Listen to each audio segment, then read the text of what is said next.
Budget आया, किसके लिए क्या लाया, बात करने के लिए मेरे साथ मौजूद हैं कांग्रेसी प्रवक्ता सुप्रिया श्रीनिधि। सुप्रिया जी, बहुत बहुत स्वागत है आपका। लगातार ये कहा जा रहा है कि बहुत बड़ी अप्रेंटिसशिप स्कीम लेकर आई है ये बजट की, जो घोषणा की गई कि 1 करोड़ युवाओं को अप्रेंटिस में रखा जाएगा। ये आपके न्याय पत्र से मिलता है, ये आरोप आपकी पार्टी के कई नेताओं ने दरअसल सोशल मीडिया पर लगाया है, और पहली नौकरी पाओ उससे काफी मिलता जुलता है। क्या कट कॉपी पेस्ट यहाँ पर वित्त मंत्री ने किया है? पहले तो आपको और आपके दर्शकों को मेरा नमस्कार। मैं दो चीजें कहना चाहती हूँ स्कीम पर बात करने से पहले। ये पूरी तरह से कुर्सी बचाओ बजट है। 84 सीट्स 87 में मध्य प्रदेश, छत्तीसगढ़ और उड़ीसा को मिली। आज वहां के लोग कह रहे हैं कि भैया हमने भाजपा को इतना जिता दिया, हमारा क्या हुआ? सिर्फ एलाइज को खुश करने का ये सारा बजट नजर आता है। उसके बाद कॉपी पेस्ट एक तरह से स्कीम हमारी की गई। हमारी पक्की नौकरी गारंटी थी, जिसमें हम डिग्री और डिप्लोमा धारकों को 1 साल के लिए 1 लाख रुपए महीना, करीब 8500 रुपए प्रति महीना पर 1 साल के लिए 1 लाख देने वाले थे। इन्होंने ये स्कीम जो है ये 500 टॉप कंपनीज पर रिस्ट्रिक्ट करी है और कहा है कि ये 1 करोड़ इंटर्न्स देंगे। 500 टॉप कंपनीज को 1 करोड़ इंटर्न्स देने का मतलब है 4000 इंटर्न्स प्रति कंपनी। आपकी कंपनी में भी बहुत इंटर्न्स आते हैं, क्या 4000 इंटर्न्स अब्सॉर्ब हो पाएंगे? 5000 रुपए महीना दे रहे हैं। इम्पोज किया जाएगा या उनकी स्वेच्छा पर होगा? मुझे नहीं पता, क्योंकि जो टॉप 500 हिंदुस्तान की कंपनी है वो बहुत एआई डोमिनेटेड है, वो बहुत ऑटोमेटेड है। उनको क्या इतना मैनुअल मैन पावर चाहिए होगा? और 4000 लोग प्रति कंपनी, अगर 500 कंपनीज पर ये रिस्ट्रिक्टेड है। हमारा मानना था कि हम पीएसयू और बहुत सारी प्राइवेट कंपनीज को ये खोलने वाले थे। तो मुझे लगता है नकल में भी अकल की जरूरत होती है, उसकी थोड़ी कमी रह गई। लेकिन अगर आप ऐसे देखिए और अगर आप मुझसे मेरे तौर पर पूछिए कि बजट में क्या बड़ी बात है, बजट में एक चीज साफ है कि ये कुर्सी बचाओ बजट है, एलाइज को खुश करने के लिए किया गया है। और इस बजट में आज भी जो जमीनी हकीकत है ग्राउंड की, उससे मुंह मोड़ने की कोशिश है। अब आप पूछिएगा क्यों मैं ऐसा कह रही हूँ।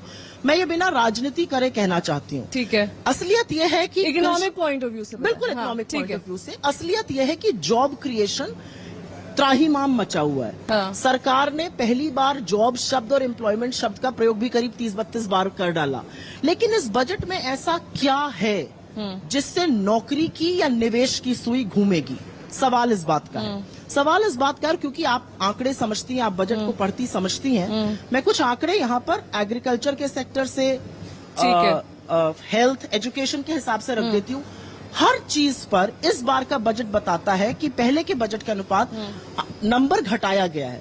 तो आप साल दर साल एजुकेशन पर, शिक्षा पर, कृषि पर बजट घटा रहे हैं और पिछले बार में जितना आवंटित था उससे कम खर्च कर रहे हैं। तो मेरा अपना मानना है कि डेवलपिंग इकोनॉमी के लिए अगर आप शिक्षा पर, स्वास्थ्य पर, इतने सारे बजट के पॉइंट्स हेडलाइंस कैसे बन जाते हैं? क्या ये महज आई वॉश है? बहुत सारे लोग, जब अप्रेंटिसशिप प्रोग्राम की हमने बात कर ली, जो न्यू टैक्स रजीम है उसमें अपर एंड लोअर लिमिट बदलकर उनके, बताती हूँ हेडलाइन इसलिए बन जाती क्योंकि आपके यहाँ बहुत सारे गेस्ट सवेरे से आए होंगे। कॉर्पोरेट इंडिया तो 10 में से 20 अंक बजट को लेके जाता है। एंकर्स भी, आप लोग थोड़ा बहुत बजट समझते हैं, ज्यादातर लोग बजट फॉलो नहीं करते क्योंकि इकोनॉमिक डेटा होता है, लोग फॉलो नहीं करते। ठीक है। लोग नहीं पूछेंगे सरकार से कि आपने 1,44,214 करोड़ कृषि को दिया था। ठीक है। आपने खर्चा महज 1,40,000 करोड़ ही क्यों किया? लोग नहीं पूछेंगे कि एजुकेशन में 1,16,000 करोड़ खर्च होने थे, मात्र 1,08,000 करोड़ क्यों हुए? लोग नहीं पूछेंगे कि स्वास्थ्य में 88,000 करोड़ से ऊपर खर्चा होना था, खर्च सिर्फ 79,000 करोड़ प्रोजेक्शंस थे उससे कम खर्चा हुआ। और मुझे ऐसा लगता है कि ये सवाल पूछने चाहिए। और इस बार आवंटन कम हुआ है। आवंटन भी कम हुआ है पिछली बार के। ठीक है। बी टू बी कंपेयर करिए तो आवंटन कम हुआ। और एक बहुत पते की बात यहाँ पर है, और ये कॉर्पोरेट इंडिया भी बहुत लॉर्ड करता है, आप लोग, कैपिटल एक्सपेंडिचर जबरदस्त हो रहा है, कैपिटल एक्सपेंडिचर ने धूम मचा दी है। असलियत यह है कि सरकार ने इस वित्तीय वर्ष में कैपिटल एक्सपेंडिचर 1 लाख करोड़ कम खर्च किया है। तो इकोनॉमिक सर्वे भी कहता है कि आप जो है कैपिटल एक्सपेंडिचर बढ़ाइए, प्राइवेट सेक्टर इन्वेस्ट करेगा। जब आप ही नहीं बढ़ा रहे तो प्राइवेट कहां से इन्वेस्ट किएगा? और मेरे लिए बोथ इकोनॉमिक सर्वे में और बजट में एक दिक्कत की बात है और वो है चाइना। जब आप मुझसे उस पर सवाल पूछेगा तो मैं उसका जरूर जवाब दूंगी।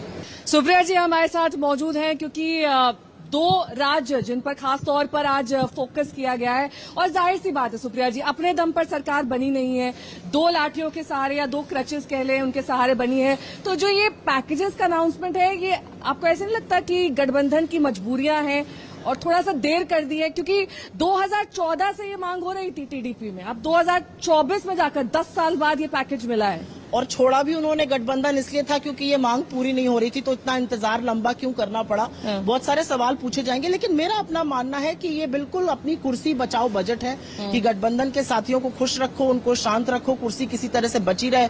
कॉपी पेस्ट बजट है, इसमें जमीनी हकीकत से लेना देना नहीं। मैं एक चीज का मुख्य रूप से उल्लेख करना चाहती हूँ। कल सर्वे ने कहा कि चाइना से खूब एफडीआई आनी चाहिए देश में।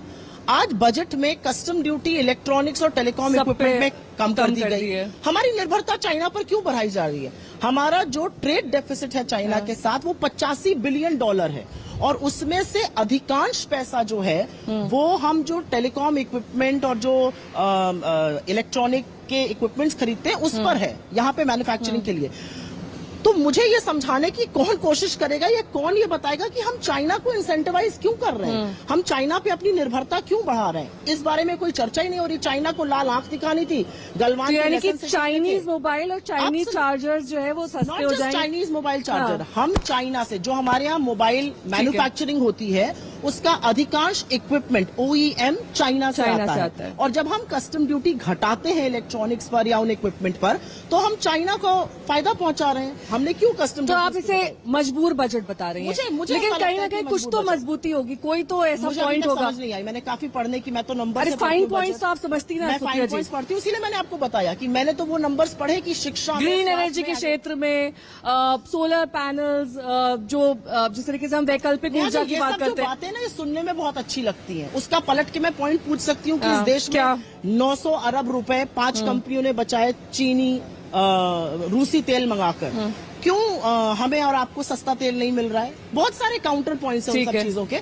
मैं इस बजट से अपेक्षा कर रही थी कि ये जमीनी हकीकतों को समझकर उस पर एक्ट करेगा, ऐसा बजट ने नहीं किया है। ठीक है सुप्रिया जी, बहुत बहुत शुक्रिया हमारे साथ जुड़ने के लिए।